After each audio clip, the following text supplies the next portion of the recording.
Hi అండి. నమస్తే. Welcome to మా ఇంటి రుచులు బై రాజీరామ్. ఈరోజు మన వీడియోలో ఉగాది స్పెషల్గా మామిడికాయ పులిహోర చేసి చూపించబోతున్నానండి. ఎంతగానో నోరూరించి ఈ మామిడికాయ పులిహోరని చాలా సింపుల్గా ఈజీగా ప్రిపేర్ చేసుకోవచ్చండి.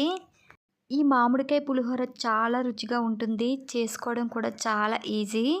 సీజన్లో మామిడికాయలు ఎక్కువగా దొరుకుతుంటాయి కాబట్టి మామిడికాయ తీసి తెచ్చుకొని ఇలా పులిహోర చేశారంటే చాలా ఈజీగా చేసుకోవచ్చు. టేస్ట్ కూడా చాలా బాగుంటుంది.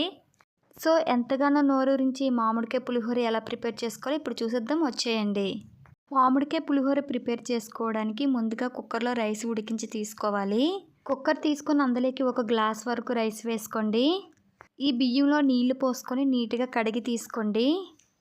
ఇలా నీట్గా కడిగి తీసుకున్న తర్వాత నీళ్ళన్నీ వంపేసుకొని మళ్ళీ తిరిగి నీళ్లు పోసుకోండి. మనం ఒక గ్లాస్ రైస్ తీసుకున్నాం కాబట్టి ఒక గ్లాస్కి 2 గ్లాసుల వరకు నీళ్లు పోసుకోండి.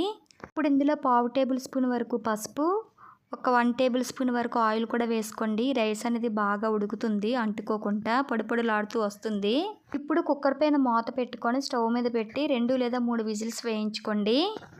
మంటని ఐ ఫ్లేమ్లో పెట్టుకొని 2 లేదా 3 విజిల్స్ వేయించుకోండి. నేనైతే 3 విజిల్స్ వేయించుకున్నాను. 3 విజిల్స్ వేయించుకున్న తర్వాత కుక్కర్లో గాలి మొత్తం పోయాక మూత తీసి చూద్దామండి. చూసారు కదా రైస్ అనేది ఎంత పొడిలాడితే ఎంత బాగా వచ్చిందో. ఇలా ఉడికించుకున్న రైస్ని ఇప్పుడు ఒక బౌల్ తీసుకొని ఆ బౌల్లోకి వేసుకోండి. ఇలా బౌల్లోకి వేసేసుకున్న తర్వాత మీకు చూపిస్తున్నాను రైస్ అనేది ఎంత పొడిలాడుతూ చక్కగా ఉడికిందో. ఇప్పుడు ఇందులోకి 1 కప్పు వరకు మామిడికాయ తురుముని తీసుకోండి. ఆ 1 కప్పులోది 1/2 కప్పు వరకు ఇందులో వేసేసుకోండి. మామిడి తురుముని 1/2 కప్పు వరకు రైస్లో కలుపుకోండి. ఒక 3 పచ్చిమిరపకాయలు, ఒక రెమ్మ కరివేపాకు కూడా వేసుకోండి. కొద్దిగా అల్లం తురుమును కూడా వేసుకొని ఒకసారి బాగా కలుపుకోండి. ఇలా రైస్లో ముందుగానే కలుపుకోవడం వల్ల పులిహోర టేస్ట్ అనేది చాలా బాగుంటుందండి. ఎప్పుడూ ట్రై చేయకపోతే ఈసారి ఇలా ఒకసారి ట్రై చేయండి.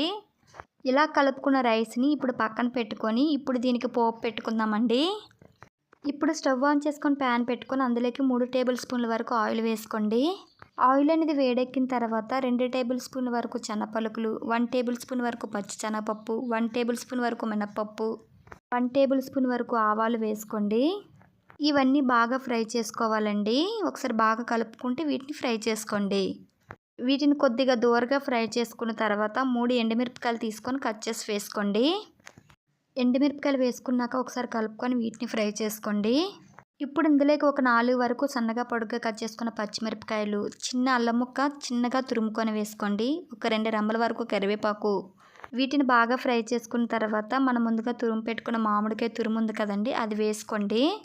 మామిడికాయ తురుము అనేది నేను 1 కప్పు వరకు తీసుకున్నాను. అందులో హాఫ్ సగం రైస్లో కలిపేసాను, మిగతా సగం ఇందులో వేసుకున్నాను పోపులో. ఒకసారి అంతా బాగా కలిసిలాగా కలుపుకున్నాక టేస్ట్కి సరిపడా సాల్ట్ని కూడా వేసుకొని ఒకసారి బాగా కలుపుకోండి. మామిడికాయ తురుము వేసుకున్న తర్వాత ఒక 2 నిమిషాలు ఫ్రై చేసుకుంటే సరిపోతుందండి. మరీ ఎక్కువగా ఫ్రై చేసుకోకూడదు. 2 నిమిషాలకే మామిడికాయ తురుము అనేది మెత్తగా అయిపోతుంది. ఇప్పుడు స్టవ్ ఆఫ్ చేసుకొని ఈ పోపుని పులిహోరలో వేసి కలిపేసుకోవడమేనండి. ఈ పోపు అనేది రైస్లో బాగా కలిసిలాగా బాగా కలుపుకోండి.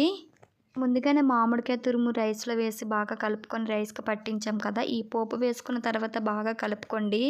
రుచి అనేది చాలా బాగుంటుంది. అంతేనండి, మామిడికాయ పులిహోర అనేది రెడీ అయిపోయింది.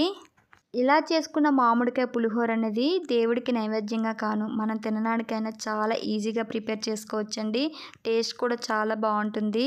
అంతేనండి, మీరు కూడా మీ ఇంట్లో డెఫినెట్గా ట్రై చేసి ఎలా వచ్చిందంటే కామెంట్ బాక్స్లో కామెంట్ చేయండి. మీరే కాకుండా మీ ఫ్రెండ్స్కు మీ రిలేటివ్స్ కూడా షేర్ చేయండి. మరెన్నో సింపుల్ టేస్ట్ క్విక్ రెసిపీస్ కోసం నా ఛానల్ సబ్స్క్రైబ్ చేసుకోవడం మట్టుకు మర్చిపోకండి. Thanks for watching.